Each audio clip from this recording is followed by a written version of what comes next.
Hello friends, study with Krishna channel में एक बार आपका फिर स्वागत है। आज की इस क्लास में हम डिस्कस करेंगे सिटीजनशिप पे। नागरिकता भारत के संविधान में भाग 2 में रखी गई है और इसमें जो अनुच्छेद शामिल हैं वो हैं अनुच्छेद 5 से लेकर के अनुच्छेद 11। आइए देखें, सबसे पहले एक राज्य के मूलभूत आवश्यक जो तत्व होते हैं वो क्या हैं। जैसे कि आपको पता है कि एक राज्य की जो राजनीति विज्ञान में कल्पना की जाती है कि एक स्टेट कैसा होगा, तो स्टेट में 4 बेसिक चीज़ों का होना बताया गया है कि राज्य के पास में एक भूक्षेत्र होना चाहिए। और भाग 1 में हमने भारत के राज्य क्षेत्र के विषय में डिस्कशन किया है पूरा कि भारत का भूक्षेत्र कौन कौन सा है, तो वो एक चीज़ तो हमने पढ़ ली है। दूसरा, राज्य के विषय में कहा जाता है कि राज्य होने के लिए जनसंख्या होना ज़रूरी है, कुछ जनसंख्या होनी चाहिए उस ज़मीन पर रहने वाली। और तीसरी चीज़ जो कही जाती है वो कहा जाता है कि राज्य होने के लिए वहाँ की एक सत्ता या सरकार होना आवश्यक है।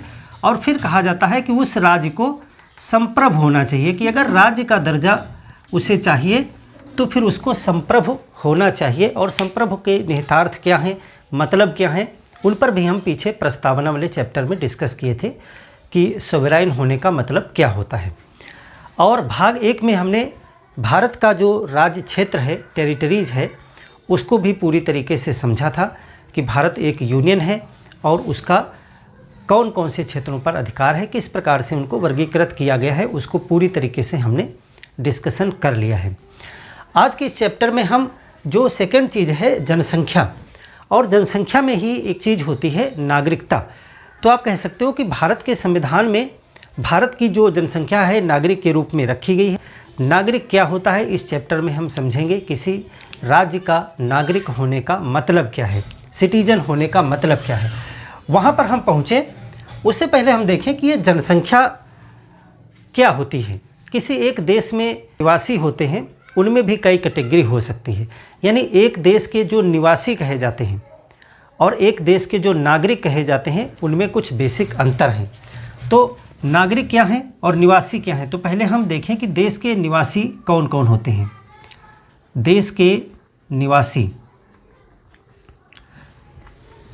निवासी से मतलब है कि वर्तमान में अगर भारत की बात करें तो भारत देश में कौन कौन लोग रहते हैं। तो ऐसा नहीं है कि भारत में सिर्फ भारत के नागरिक ही रहते हैं, विदेशी भी रहते हैं, शरणार्थी भी रहते हैं, बहुत से लोग रहते हैं जो विभिन्न वर्गीकरण के अंतर्गत आते हैं। तो एक देश में कौन कौन निवासी हो सकता है। अभी हम नागरिकता की बात करेंगे, अनुच्छेद 5 से 11 पूरा डिटेल में पढ़ेंगे, उसके विषय में आप चिंता न करें, पूरा इसको एक सीक्वेंस से बात करेंगे और डीपली डिस्कस करेंगे। लेकिन पहले हमें नागरिकता को समझना पड़ेगा, क्योंकि बगैर इसको समझे, इस कॉन्सेप्ट को समझे हुए आप मेंस के आंसर राइटिंग नहीं कर पाएंगे। और संविधान में नागरिकता को परिभाषित नहीं किया गया है। संविधान में सीधे आर्टिकल 5 से लेकर आर्टिकल 11 के अंतर्गत क्या बताया गया है कि 26 जनवरी 1950 को कौन कौन से लोग भारत के नागरिक होंगे या होने के योग्य होंगे, ये चीज़ें बताई गई हैं उसमें। और फिर उसमें सीधे सीधे ये भी बता दिया गया है कि भविष्य में भारत में कौन नागरिक बनेगा या किसकी नागरिकता चली जाएगी, इसकी पूरी शक्ति संसद के पास में होगी और संसद आगे अधिनियम बना करके नागरिकता की संबंधित विधियाँ बना सकती है। तो उन सब चीज़ों को हम पूरा डिटेल में डिस्कस करेंगे, कुछ भी आपका छूटेगा नहीं।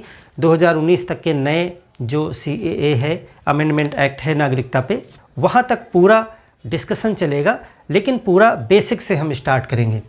तो किसी देश के निवासी में एक तो नागरिक हो सकते हैं, सबसे जो बेस्ट कैटेगरी होती है वो नागरिक की होती है। और दूसरे हो सकते हैं विदेशी नागरिक यानी सिटीजन्स, और ये फॉरेनर्स हो सकते हैं विदेशी जो हो सकते हैं वो 2 प्रकार के हो सकते हैं। एक तो मित्र देशों के विदेशी हो सकते हैं, मित्र देशों के, और एक को हम कहते हैं शत्रु देशों के, जिनसे हमारा युद्ध चल रहा हो। ऐसे वहाँ के लोग भी तो हमारे देश में निवास करते हुए हो सकते हैं, तो ऐसे विदेशी भी हमारे देश में रहते हैं। कुछ लोग रहते हैं जिनको हम कहते हैं शरणार्थी, जो हमारे यहाँ शरण लिए हुए हैं, अनेक देशों में अनेक धर्म, जाति, परंपरा, संस्कृति के लोग रहते हैं। कभी कभी किसी देश में किसी वर्ग विशेष पर कोई संकट आ जाता है या किसी व्यक्ति विशेष पर संकट आ जाता है और वो हमारे देश में अगर भाग करके आता है और हमारी सरकार से वो शरण मांगता है, तो हमारी शरण में व्यक्ति आता है और अगर सरकार चाहती है तो उसको शरण देती है, तो उस प्रकार के लोग शरणार्थी कहे जाते हैं, जो हो सकता है कि बाद में भविष्य में भारत के नागरिक बने अगर शर्तों को पूरा करेंगे, लेकिन कुछ समय के लिए वो शरणार्थी भी हो सकते हैं, स्थायी भी हो सकते हैं, अस्थायी भी हो सकते हैं। यानी शरणार्थी भी दो प्रकार के हो सकते हैं। एक तो स्थायी का मतलब होता है कि जो हमारे देश में भाग करके आए, जैसे कि तिब्बत से बहुत से लोग भाग करके हमारे देश में 1959 से पहले आए, तो उसको भारत सरकार ने कहा कि ये हमारे यहाँ स्थायी शरणार्थी बने, यानी कि वो परमानेंट हमारे देश में शरणार्थी के रूप में रह सकते हैं। कुछ होते हैं थोड़े समय के लिए शरणार्थी, अगर हमारी सरकार उनको कुछ समय के लिए अपने देश में शरण देना चाहे तो वो अस्थायी हो सकते हैं।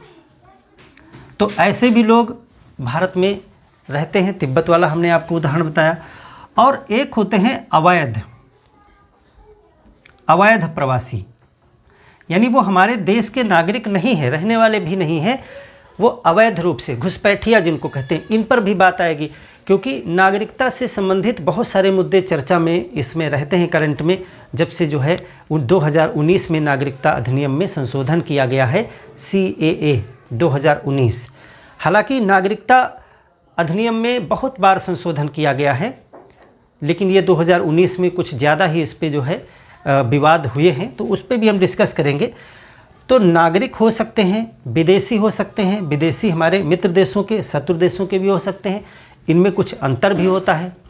जैसे कि आपको पता है कि हमारा संविधान विदेशियों के लिए भी कुछ अधिकार देता है। नागरिक को तो सब कुछ मिलेगा ही, हम अपनी बात ही नहीं कर रहे हैं, अपनी बात तो हम आगे पूरा डिटेल में करेंगे, लेकिन हमारे देश में जो विदेशी रह रहे हैं उनके भी कुछ मौलिक अधिकार हैं। जब आप मौलिक अधिकार चैप्टर पढ़ोगे तो बहुत से मौलिक अधिकार विदेशियों को भी प्राप्त हैं, नागरिकों को तो सभी प्राप्त हैं, विदेशियों को भी कुछ मौलिक अधिकार प्राप्त हैं। लेकिन वो किन विदेशियों को प्राप्त हैं? वो हमारे मित्र देशों के विदेशियों को प्राप्त हैं। शत्रु देशों के विदेशियों को कुछ मौलिक अधिकार ऐसे हैं जो अन्य विदेशियों को तो मिलेंगे लेकिन शत्रु देश वाले को नहीं मिलेंगे। जैसे आर्टिकल 22 के तहत एक मौलिक अधिकार मिला हुआ है जो नागरिकों को तो मिला ही है, विदेशियों को भी मिलता है, लेकिन वो शत्रु देश के विदेशियों को नहीं मिलेगा। और वो कौन सा है? आर्टिकल 22। यानी इसे अगर कोई शत्रु देश का हमारे देश में रह रहा है तो उसको आर्टिकल 22 के तहत एक होता है गिरफ्तारी, नज़रबंदी के विरुद्ध सुरक्षा। हमारे मौलिक अधिकारों में आर्टिकल 22 के तहत जो है गिरफ्तारी और नज़रबंदी के विरुद्ध भी कुछ सुरक्षाएं दी गई हैं जो नागरिकों को और विदेशियों को भी उपलब्ध होती हैं, लेकिन सभी विदेशियों को नहीं, शत्रु देशों के विदेशियों को नहीं मिलती हैं। तो ऐसे आप इनमें डिफाइन कर सकते हो कि इनमें क्या अंतर है। बाकी कुछ मौलिक अधिकार विदेशियों को भी मिलते हैं। शरणार्थियों के विषय में भी तमाम हमारे संविधान में चीज़ें हैं कि, और अवैध प्रवासी के संबंधित भी विधियां बनती रहती हैं, और नागरिक तो हैं ही। तो इतने प्रकार के लोग जो है भारत में निवास करते हैं। तो इसमें जो सबसे मुख्य और सबसे प्रमुख निवासी होते हैं वो नागरिक कहे जाते हैं। आज इस चैप्टर में हम ये देखेंगे कि नागरिक क्या है, सिटीजन क्या होते हैं, किस व्यक्ति को आप सिटीजन कहोगे। अगर आपसे कोई कहे कि आप भारत के नागरिक हैं तो ऐसा क्या है आपके पास स्पेशल, और भारत के बीच में ऐसा आपका क्या संबंध है जो विशेष है जिससे आप नागरिक होना साबित होते हैं कि आप नागरिक हैं। ऐसा क्या आपको खास दे रहा है देश जो अन्य लोगों को नहीं मिल रहा है। तो इसी चीज़ पर डिस्कस करेंगे। उसके बाद में हम ये देखेंगे कि नागरिकों को और विदेशियों को क्या अंतर हैं, हमारे संविधान के द्वारा नागरिकों के लिए क्या विशेष चीज़ें की गई हैं जो विदेशियों के लिए नहीं हैं। उसके बाद हम देखेंगे कि नागरिकता संबंधी जो प्रावधान हैं अनुच्छेद 5 से लेकर अनुच्छेद 11 तक के, उनको पूरा हम डीप डिस्कस करेंगे। तो चलिए बात करते हैं नागरिक। नागरिक होने की परिभाषा संविधान में नहीं दी गई है, लेकिन आपको जानना जरूरी है कि नागरिक क्या होता है। नागरिक, हम सब भारत के नागरिक हैं।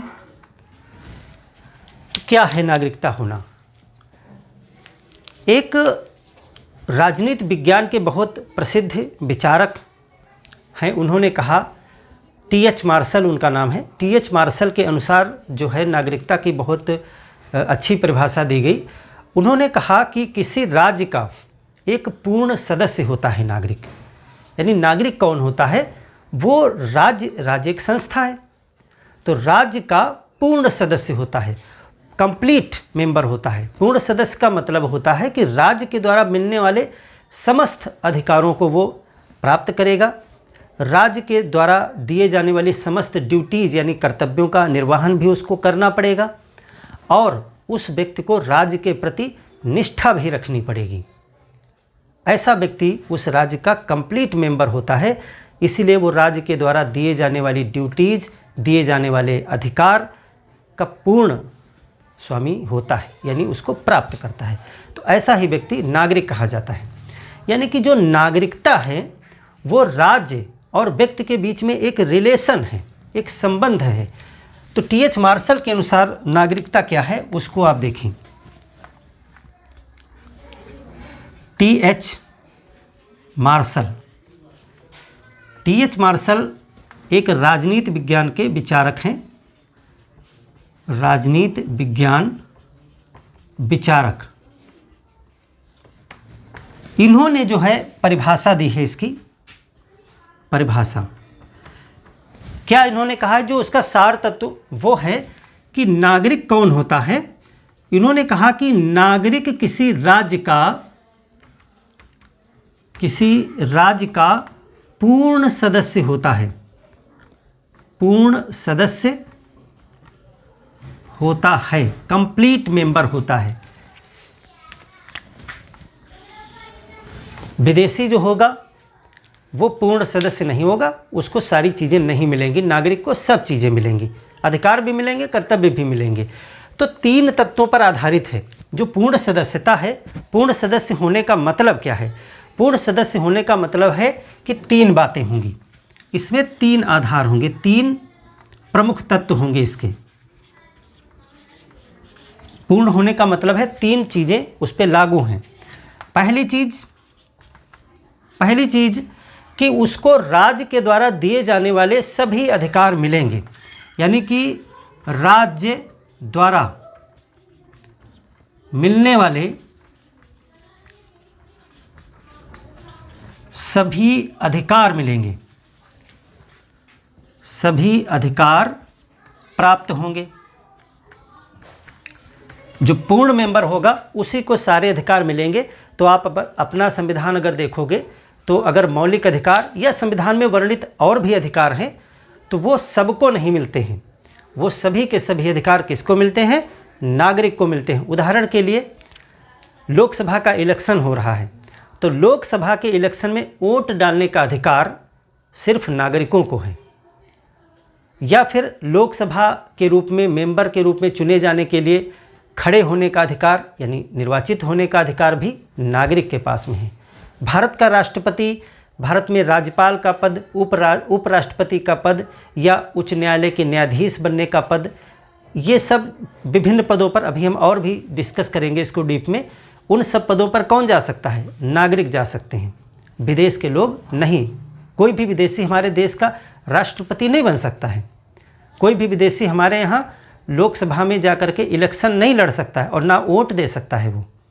तो इस प्रकार से बहुत से अधिकार और बहुत से मौलिक अधिकार विदेशियों को नहीं प्राप्त होते हैं। तो जो नागरिक होंगे उसको राज्य द्वारा मिलने वाले सभी अधिकार प्राप्त होंगे, चाहे वो भारत के संविधान में मौलिक अधिकार हों या अन्य अधिकार हों, उसको सभी प्राप्त होंगे। दूसरी शर्त यह है कि अगर राज्य अपने नागरिकों के लिए कुछ कर्तव्य निर्धारित करता है तो नागरिकों को वो कर्तव्य भी निभाने पड़ेंगे। यानी कि राज्य द्वारा निर्धारित कर्तव्य भी करने होंगे। यानी एक तरफ उस नागरिक को अधिकार मिलेंगे तो दूसरी तरफ उसके ऊपर कुछ कर्तव्य भी लगाए जाएंगे। और तीसरी जो सबसे महत्वपूर्ण मानी जाएगी कि उस व्यक्ति की राज्य के प्रति निष्ठा होती है। यानी जो नागरिक होगा उसकी राज्य के प्रति निष्ठा होना जरूरी है। विदेशियों से अपेक्षाएं नहीं की जाती हैं कि वो राष्ट्र के प्रति निष्ठावान हो। जैसे कि अगर आप देश के नागरिक हैं तो राष्ट्रगान बज रहा है तो राष्ट्रगान का सम्मान करना राष्ट्र के प्रति निष्ठा है, सम्मान है, ये आपके ऊपर आपका कर्तव्य है। लेकिन अन्य विदेशी नागरिक के ऊपर ये बाध्यकारी नहीं है कि वो ऐसा करे ही। तो कर्तव्य आपको करने होंगे, सभी अधिकार भी मिलेंगे। और तीसरी चीज़ क्या है कि राज्य के प्रति निष्ठा, राज्य के प्रति निष्ठा। तो ये तीन बातें जो होती हैं वो नागरिकता तय करती हैं कि वह व्यक्ति उस राज्य का नागरिक है। अगर ये तीनों चीज़ें किसी में नहीं पाई जा रही हैं, यानी उसको सारे अधिकार न मिल रहे हों, उसके ऊपर कर्तव्य जो है करने की बाध्यता न हो, राष्ट्र के प्रति उसकी निष्ठा होने की भी बाध्यता न हो, तो वह व्यक्ति नागरिक नहीं है। तो यही है नागरिकता।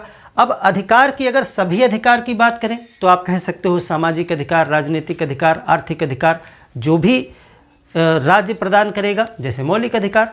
तो राज्य जो भी अधिकार, सभी अधिकार का मतलब है जितने भी प्रकार के अधिकार राज्य प्रदान कर रहा है वो सब उसको मिलेंगे। तो ये है, यानी कि इसका अर्थ ये निकला कि नागरिकता क्या है। नागरिक ये सारी चीज़ें, तो नागरिकता जो है वो राज्य और व्यक्ति के बीच में एक संबंध है जो तीन तत्वों पर आधारित है। आप इसको ऐसे भी लिख सकते हो कि नागरिकता क्या है, नागरिकता राज्य और व्यक्ति के मध्य एक संबंध है, एक संबंध है जो तीन तत्वों पर आधारित है, तत्वों पर आधारित है। ये तीन चीज़ें आवश्यक हैं, यही तीन चीज़ें, यही तीन प्रमुख इसके तत्व हैं नागरिकता के। अब एक शब्द आता है नागरिक, एक शब्द आता है प्रजा। प्रजा भी आपने सुना होगा, तो क्या प्रजा शब्द जो प्रयोग किया जाता है वो भी नागरिक ही होना होता है? तो इसमें कुछ राजनीति के अनुसार कुछ इसमें अंतर है कि प्रजा क्या है। जैसे कि आप बात करते हो नागरिक, तो नागरिक के विषय में तो आपने समझ लिया। एक जो शब्द आता है प्रजा, जैसे कि राजतंत्र में पहले प्रजा शब्द प्रयोग किया जाता था कि राजा की ये प्रजा है। तो अगर व्यवहारिक रूप से देखें तो वो भी जो है नागरिक के रूप में ही आप कहोगे, लेकिन प्रजा में थोड़ा सा अंतर है।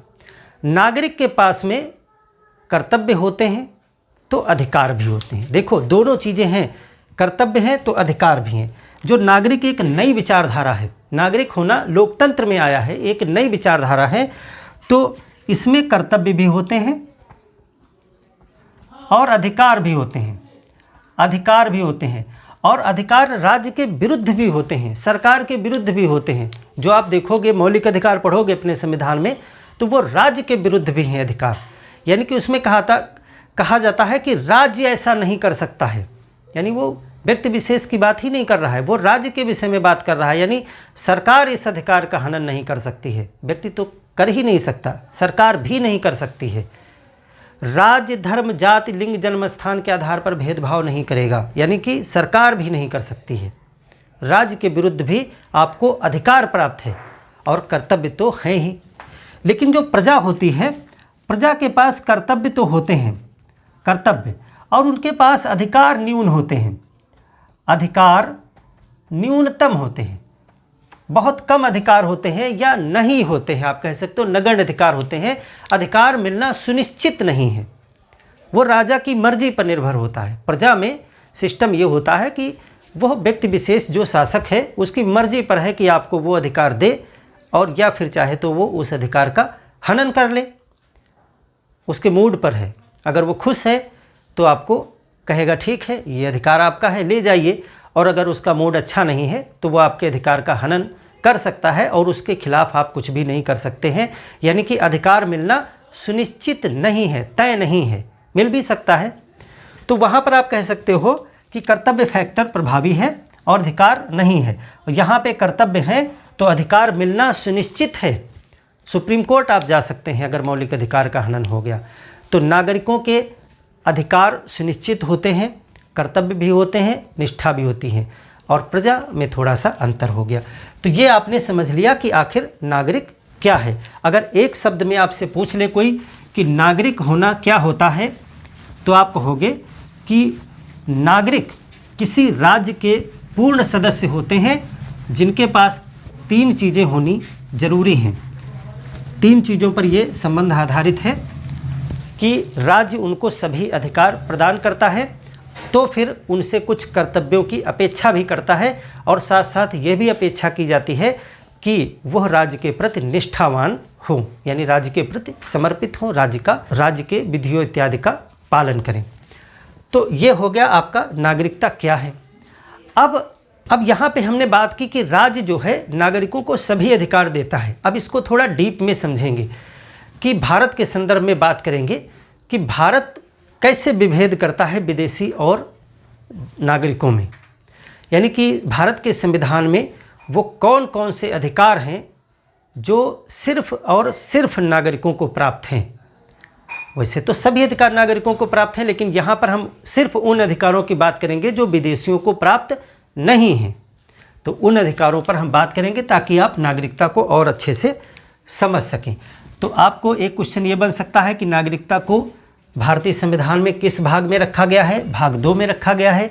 कौन कौन से अनुच्छेद के अंदर नागरिकता के संबंधित प्रावधान हैं? तो अनुच्छेद 5 से लेकर के अनुच्छेद 11 तक में हैं। ये चीज़ें कॉमन हैं। और भारत में किस प्रकार की नागरिकता पाई जाती है? तो भारत में एकल नागरिकता पाई जाती है। भारत में किस प्रकार की नागरिकता है? एकल नागरिकता। एकल नागरिकता यानी कि भारत का संविधान ये प्रावधान करता है कि किसी व्यक्ति के पास में 2 नागरिकताएं नहीं होंगी। एक व्यक्ति के पास में एक ही नागरिकता होगी और वो होगी भारतीय नागरिकता। तो एकल नागरिकता की बात करती है। दूसरी एक चीज़ और आप जाने कि नागरिकता को किस सूची में रखा गया है। हमारा देश एक संघीय व्यवस्था का देश है, तो उसमें राज्य की सूचियाँ अलग हैं और संघ की सूची अलग है। तो संघ सूची में है, राज्य सूची में है या समवर्ती सूची में है। तो जो नागरिकता विषय है, नागरिकता संबंधी कानून बनाने का अधिकार है, वो संघ सूची में रखा गया है। ये भी आपसे क्वेश्चन पूछा जा सकता है कि नागरिकता किसका विषय है? तो ये संघ सूची का विषय है। और संघ सूची का जो विषय होता है उस पर विधि बनाने का अधिकार किसका होता है? केंद्र सरकार यानी संघ का। तो इसका मतलब है कि नागरिकता संबंधी कोई भी एक्ट बनाना, कोई भी कानून बनाना वो संसद करेगी, राज्य के विधानमंडल उसमें हस्तक्षेप नहीं करेंगे। तो एकल नागरिकता और संघ सूची वाली बात आप याद रखेंगे। अब हम ये देखने जा रहे हैं कि भारत में कौन कौन से ऐसे अधिकार हैं जो सिर्फ नागरिकों को प्राप्त हैं, विदेशियों को नहीं। तो हेडिंग डालिए 5 से 11 अनुच्छेद हम पूरा डीपली डिस्कस करेंगे, उसको आप कतई चिंता न करिए उसकी। लेकिन सबसे पहले जो मैं बता रहा हूँ उसको आप गौर से पढ़ें। तो भारतीय संविधान के वह अधिकार जो सिर्फ नागरिकों को प्राप्त हैं, सिर्फ नागरिकों को प्राप्त हैं, विदेशियों को नहीं, विदेशियों को नहीं। अब हम उन अधिकारों की बात करेंगे कि जो सिर्फ नागरिकों को प्राप्त हैं। तो सबसे पहले देखें कुछ मौलिक अधिकार हैं। आपको पता है कि हमारे संविधान में भाग 3 में आर्टिकल 12 से लेकर के, इसके बाद में आर्टिकल 12 शुरू हो जाएगा, भाग 3 अगला चैप्टर ही होगा। तो 12 से लेकर के 35 तक के बीच में मौलिक अधिकार रखे गए हैं। मौलिक अधिकार के संबंध में अगर बात करें तो मौलिक अधिकार राज्य के विरुद्ध अधिकार हैं, यानी राज्य को मना ही करते हैं नागरिकों के साथ में कुछ भेदभाव करने के लिए, यानी ऐसे अधिकार जो राज्य भी नहीं छीन सकता है। और अगर किसी परिस्थिति में वो अधिकार आपके छीने जाने लगे तो आप उसके खिलाफ सीधे सुप्रीम कोर्ट जा सकते हैं। बीच के जो स्टेप होते हैं वो आप सब स्किप कर सकते हैं। अन्य किसी मामले में आप स्टेप बाय स्टेप जाते हैं कि पहले आप हाई कोर्ट जाओगे, उसके बाद सुप्रीम कोर्ट में जाओगे, लेकिन मौलिक अधिकार के हनन के संदर्भ में आप सीधे सुप्रीम कोर्ट में अपना मुकदमा कर सकते हैं। तो कुछ मौलिक अधिकार ऐसे हैं जो भारत के नागरिकों को भी प्राप्त हैं और विदेशियों को भी प्राप्त हैं। जैसे आप देखोगे समानता के तमाम हैं, जीवन जीने का अधिकार है। आप पूरा जब मौलिक अधिकार पढ़ेंगे तो आप उसको डिटेल में जानोगे। यहाँ पर हम बात करेंगे कि उनमें से ऐसे कौन कौन से हैं जो केवल और केवल हम लोगों को यानी नागरिकों को प्राप्त हैं, विदेशियों को नहीं प्राप्त हैं। तो वो देखें कौन से हैं। कुल कुछ मौलिक अधिकार कौन कौन से हैं, उसमें आता है आपका अनुच्छेद 15, 16,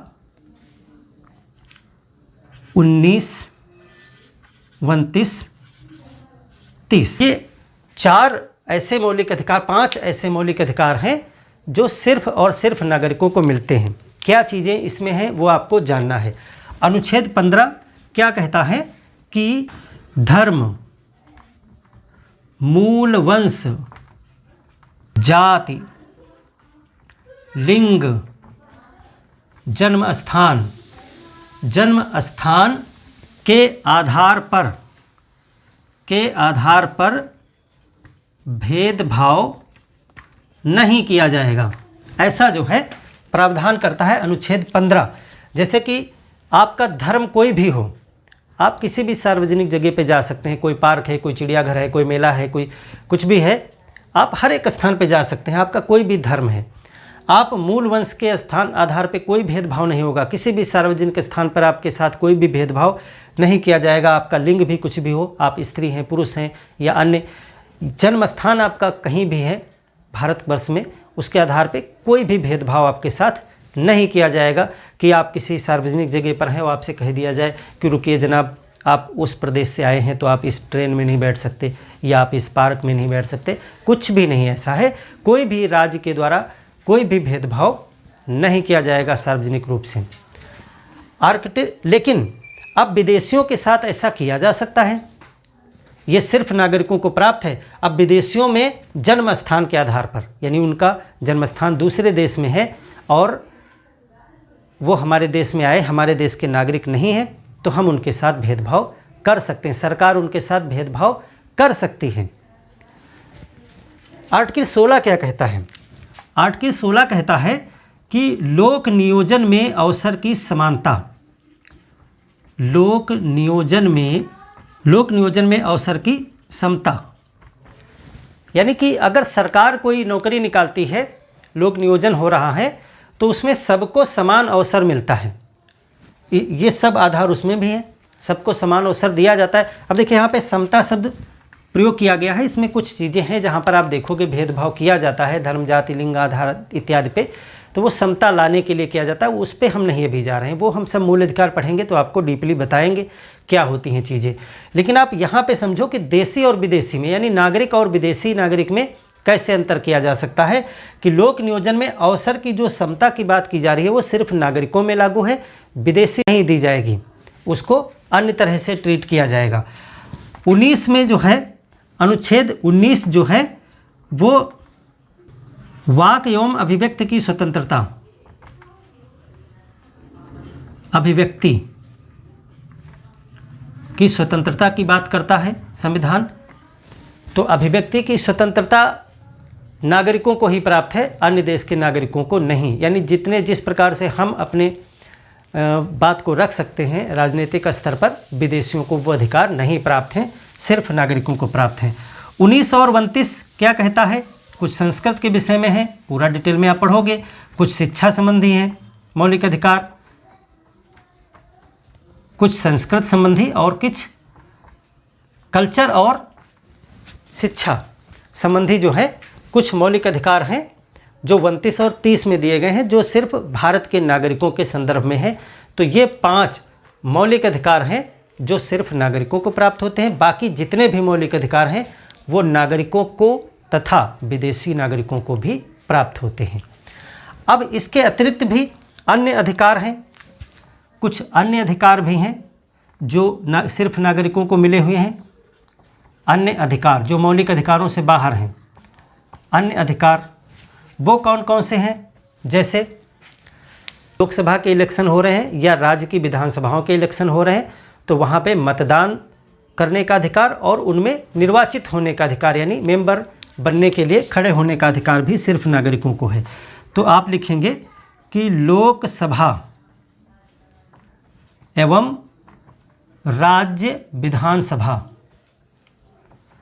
विधानसभा चुनाव में मतदान का अधिकार आप सबको है ना, जितने भी नागरिक हैं उन सबको वोट देने का अधिकार है। विदेशी उसमें नहीं वोट डाल सकते आकर के इलेक्शन में। दूसरी चीज़, संसद का कोई भी सदन हो, संसद एवं राज्य विधानमंडल सदस्य यानी एमपी और एमएलए बनने का अधिकार, सदस्य बनने का अधिकार। ऐसा नहीं होगा कि कोई विदेशी आकर के वो आपके यहाँ एमपी बन जाए आकर के। वो उनकी अहर्ता में ही लिखा हुआ है कि सबसे पहली अहर्ता ये होती है कि उसको भारत का नागरिक होना आवश्यक है। और इसी तरीके से बहुत से पद हैं, जैसे राष्ट्रपति, उपराष्ट्रपति, राज्यपाल और न्यायालय के न्यायाधीश और इसके साथ महान्यायवादी, महाधिवक्ता, ये सब जो पद होते हैं सार्वजनिक पद, इन पर भी जो है सिर्फ भारत के नागरिकों का ही अधिकार है वहाँ तक पहुँचने का। यानी कि आप भारत के राष्ट्रपति का इलेक्शन लड़ सकते हैं, कोई अमेरिका का नागरिक आकर के भारत के राष्ट्रपति का इलेक्शन नहीं लड़ सकता है। तो उसके लिए भारत का नागरिक होना आवश्यक है।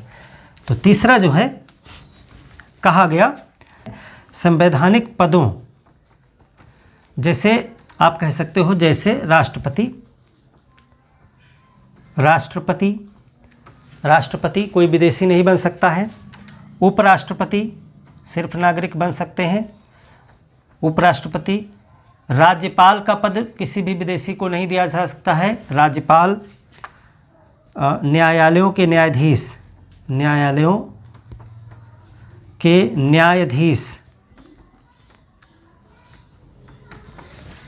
महान्यायवादी,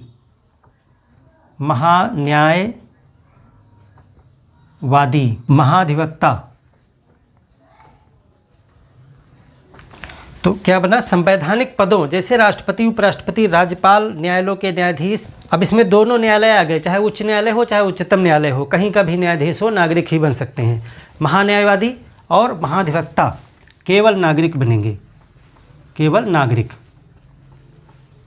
विदेशी नहीं बन सकते। और चौथी चीज़ है, एक और है कर्तव्य।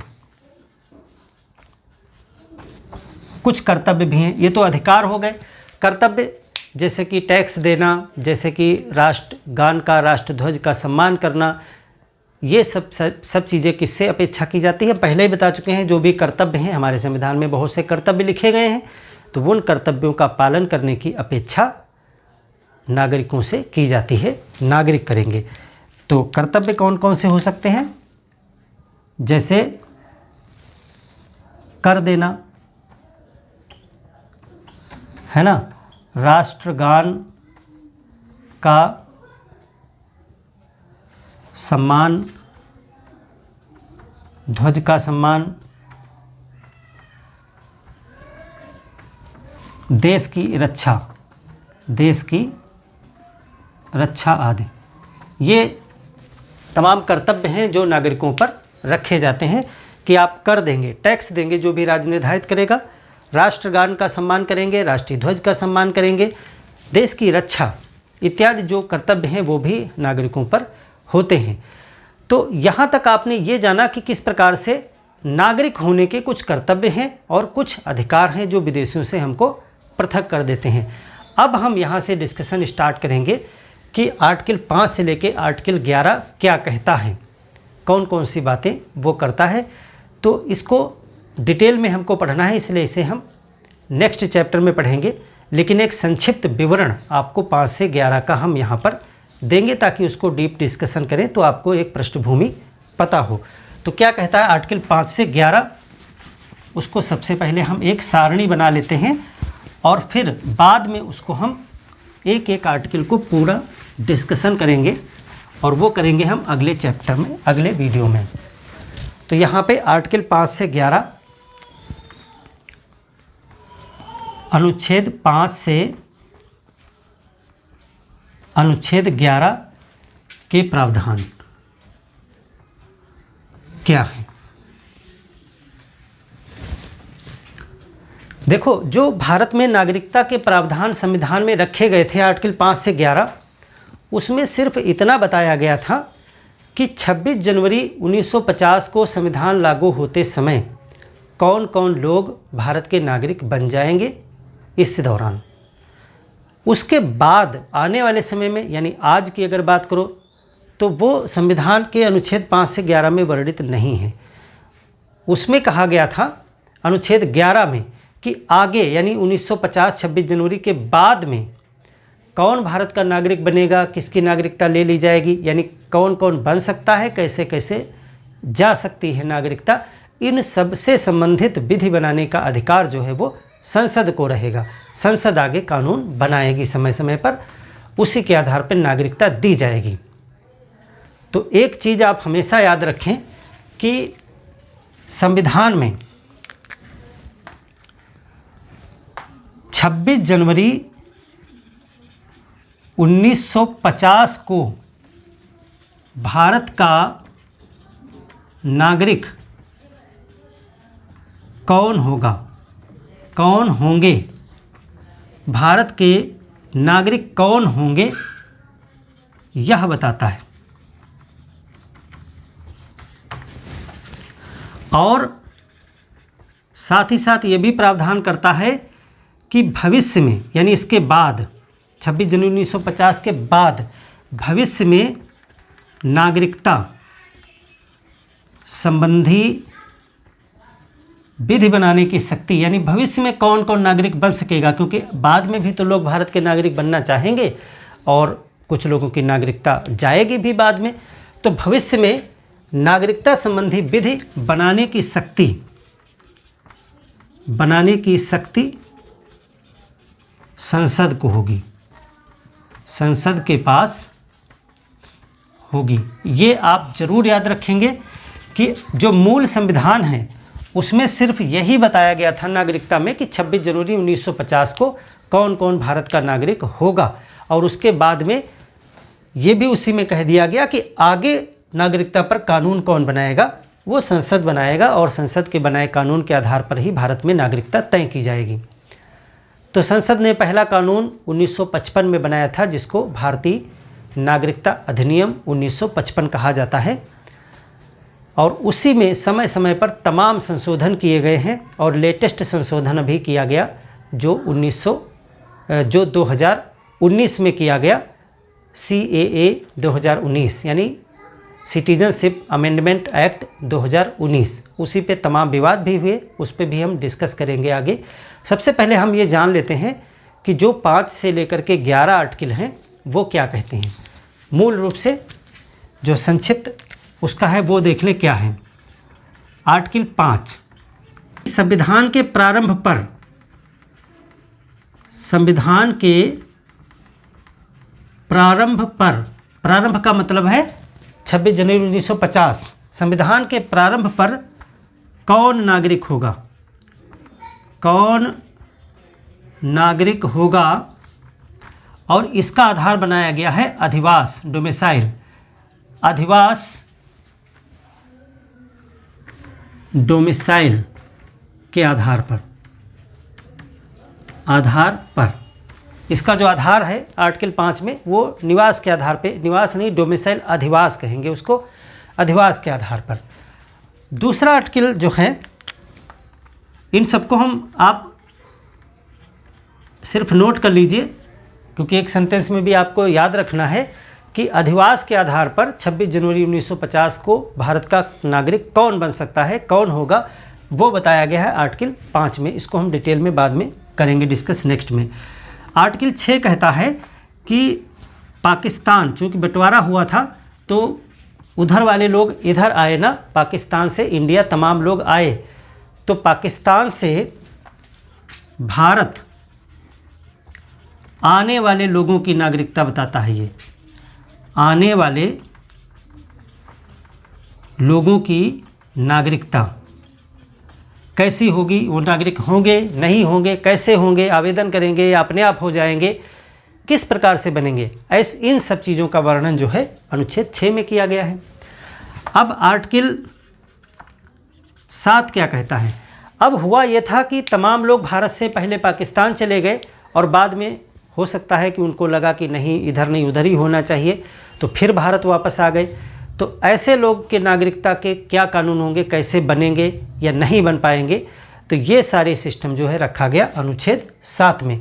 यानी जो पहले भारत से पाकिस्तान और फिर वापस भारत आ गए उनसे संबंधित प्रावधान। यानी कि आप लिखोगे भारत से पाकिस्तान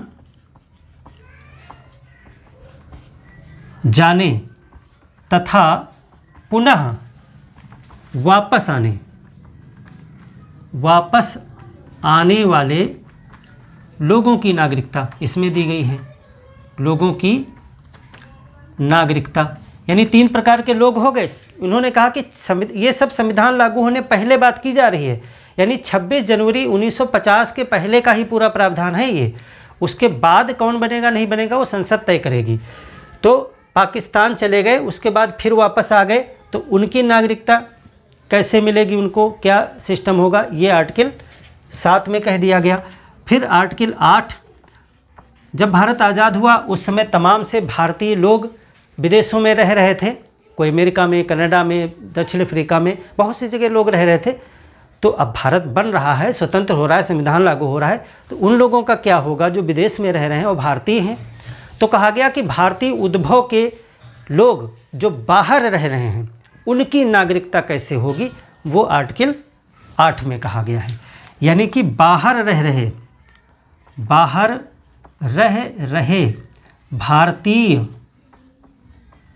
भारतीयों की नागरिकता, इससे संबंधित प्रावधान आर्टिकल 8 में किया गया। आर्टिकल 9, अब ये तो प्राप्त संबंधी हैं, 8 तो हैं आर्टिकल जो कौन कौन नागरिक होगा ये बताता है। 9 में कहा गया कि यदि कोई व्यक्ति दूसरे देश की नागरिकता ले लेगा तो भारत का नागरिक नहीं रहेगा। सिर्फ इतनी बात बताई गई है कि विदेशी नागरिकता लेने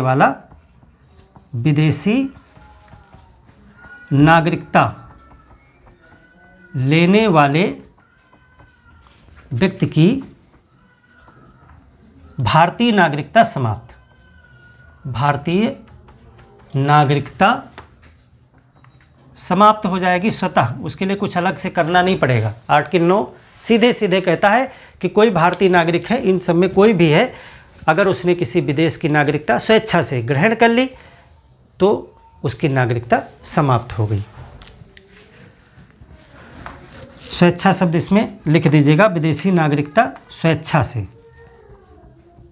क्योंकि इसमें कन्फ्यूजन हो सकता है, क्योंकि कुछ देश नागरिकता बांटते भी हैं, कुछ देश ना, कभी कभी आप देखते हो कि कोई हमारे देश के नागरिक को अपने देश की नागरिकता दे देता है, पुरस्कार में दे देता है, और हम भी देते हैं। हमने भी तमाम विदेशियों को नागरिकता पुरस्कार में दी है। तो अगर किसी को मिल जाती है, गिफ्ट में दे देता है, तो उतने भर से नागरिकता समाप्त नहीं हो जाएगी, स्वेच्छा से अगर वो लेता है जाकर के। आर्टिकल 10 ये प्रावधान करता है कि किसी की नागरिकता का लोप संसद की विधि अनुसार ही किया जाएगा, नागरिकता छीनी नहीं जा सकती है। और ये भी कहा गया कि जो लोग जिनकी छीनी नागरिकता जा सकती है, कौन कौन से लोगों की नागरिकता छीनी जा सकती है, वो निर्भर करेगा। जो जन्मजात नागरिक है उसकी नहीं छीनी जा सकती नागरिकता, कुछ लोगों की नागरिकता छीनी भी जा सकती है। तो इस आर्टिकल में ये बताया गया है, खास करके आप याद रखेंगे कि किसी भी व्यक्ति की नागरिकता केवल संसद की विधि के आधार पर ही ली जा सकती है, अदरवाइज नहीं छीन सकते आप। तो नागरिकता शॉर्टकट में लिखेंगे केवल संसद की विधि, संसद एक्ट बनाएगी, विधि के आधार पर ही ली जा सकती है।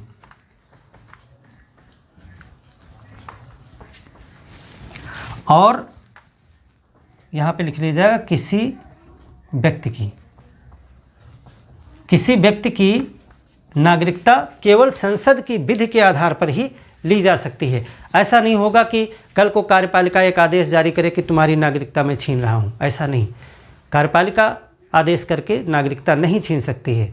से केवल और केवल संसद को यह अधिकार होगा कि किसी व्यक्ति की नागरिकता को वो छीनने की विधि बनाए। और आर्टिकल 11, आखिरी आर्टिकल जो सबसे महत्वपूर्ण है, क्योंकि यही भविष्य तय करेगा, इसमें कहा गया है कि भविष्य में संसद को ये शक्ति प्रदान की जाती है कि वह नागरिकता संबंधी विधि बना सकती है। यानी नागरिकता संबंधी विधि बनाने की शक्ति किसके पास है? संसद के पास में है। किस आर्टिकल में लिखा है? आर्टिकल 11 में लिखा है।